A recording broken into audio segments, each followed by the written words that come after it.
Welcome to the Real Cheetah Project. It's Real Cheetah Boy. We're back for another episode, not just any episode, but another pop-up comic review. Again, we won't spend too much time. We're just going to go over the book, talk about its art, talk about its writing, talk about what it means to me subjectively, and then also give you whether or not it's going to be of any value to you as right now in this space and time and going forward. Not just monetary value, but also the value of it as far as terms of universe building and character building and just overall how much of a cornerstone staple this is or can be in the future.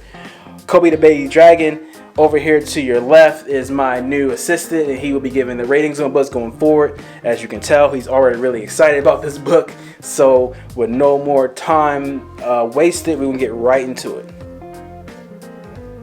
Spider-Man, Spider Shadow. Everything about the title and this particular cover is completely accurate, because I feel like within the story we can feel, I don't know what you call them, if you call them tendrils or the liquidity, the nasty sliminess of the Venom suit. We can feel that in the writing and also in the artwork all throughout this page, and we just have a sense that something really bad, even worse than what's happened so far, is going to happen. Spider-Man has really become unhinged and has really become not human anymore, and has completely submitted to the will of the black suit, and that is bad news for not even just Spider-Man's villains, obviously, but the Spider-Man universe, this particular Spider-Man universe in general. So the panel that really stuck out to me was this particular panel right here. This 2 pages, where it felt like a straight up horror movie, creeper movie, whatever you want to call it. It was terrifying. You have Mary Jane creeping through the apartment looking for Peter, and there's this eerie vibe in the air. It's this creepy blue, purplish hue, and she finds Peter just kind of in this succubus, parasitic, cancerous state. In this weird, mutated, perverse relationship with this parasitic life form from another planet that's triggering him to do things that's completely out of character, and it's completely universe wrecking in a sense, and it's just so dreadful and so creepy and so slimy. Like, I can only imagine Mary Jane walking in on something like this. The art is fantastic, but in the concept of art, it kind of locks in and contain it. Like, we can only imagine what that would be like in 3D, in IRL, right? So this is the panel that really brought it home to me about how bad this is, and how deep Peter Parker has submitted to the Venom suit.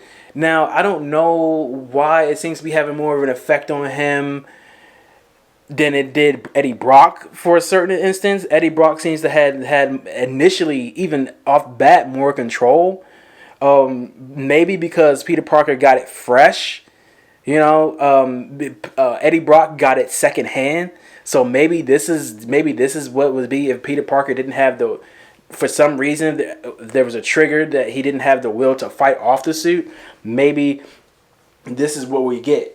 So it's just real sick, and it's a horror movie. Like, who's getting bodied next? Like, who's getting murdered next? This is Murder City, USA. Like, seriously. And it's really sad for that to be the case, because Peter Parker, being the superhero that he is, the world renowned for his kindness and his ethics and his will, and the superhero that everybody trusts and feels like is a genuinely good person, to see this happen and to see him just submit to this parasite, this cancer, the way he has, is real bad. We talked about Shutterbug the last time, but and I gave my opinions on that, but at least that Peter Parker boy going around just murking off everybody. He's getting the job done, but he's getting the job done in a very, very dark way. And there you have it, the Spider Shadow. So there's some big names that take their last dance with the spider in this episode, and it's really interesting to see going forward what happens when the actual traditional heroes jump in the mix. And is this a Omega level villain, a Omega level event that's going to really shake up this particular universe? Because as we have it right now, the heroes are becoming the villains, and the villains are becoming the heroes. And Doc Ock is setting himself up to be probably a very pivotal role how this all turns out.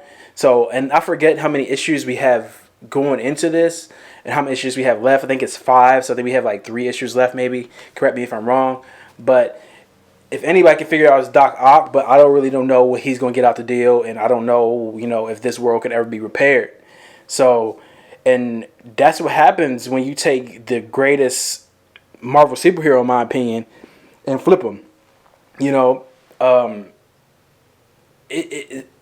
The whole universe is going to fall in on itself. So it's really interesting because Spider-Man is. You have other Marvel heroes who are very, very important, but I feel like Spider-Man is the most important in the Marvel universe. So, obviously that's subjective, but that's the way I feel about it. But I don't know. I think I'm getting kind of validated in this because of how deep everything else is being affected. And again, we have not seen Captain America show up. We have not seen the Avengers show up. We have not seen Iron Man show up.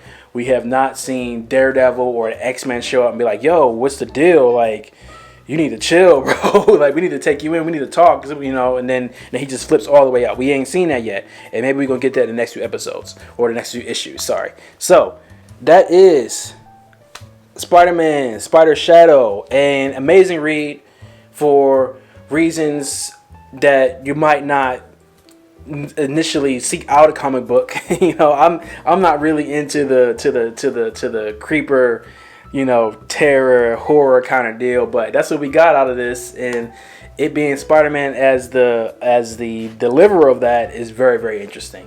So the artwork is fantastic. Again, it's gritty, it's slimy, it's murderous, it's out there, and then the writing again kind of sets us up for some sort of reckoning to happen, and I don't know what that's going to mean for this particular universe or universes going forward. I don't know what Marvel's going to do.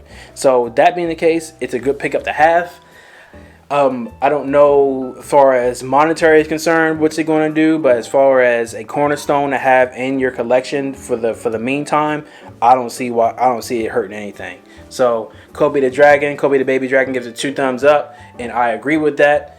And that is Spider-Man, Spider Shadow, and it's the World Cheetah Project. We will see you next time for more of this, more of that, more AMVs. I am starting a wrestling podcast very, very soon, so I'll keep you up to date on that. I'm not sure if I'm watching Backlash tonight because of the way everything's been set up to Backlash, but definitely on the road to SummerSlam, check for me, okay? So there you have it. It's the World Cheetah Project, and again, it's Spider-Man Shadow, and we are out of here. We will see you next time very, very soon. 100.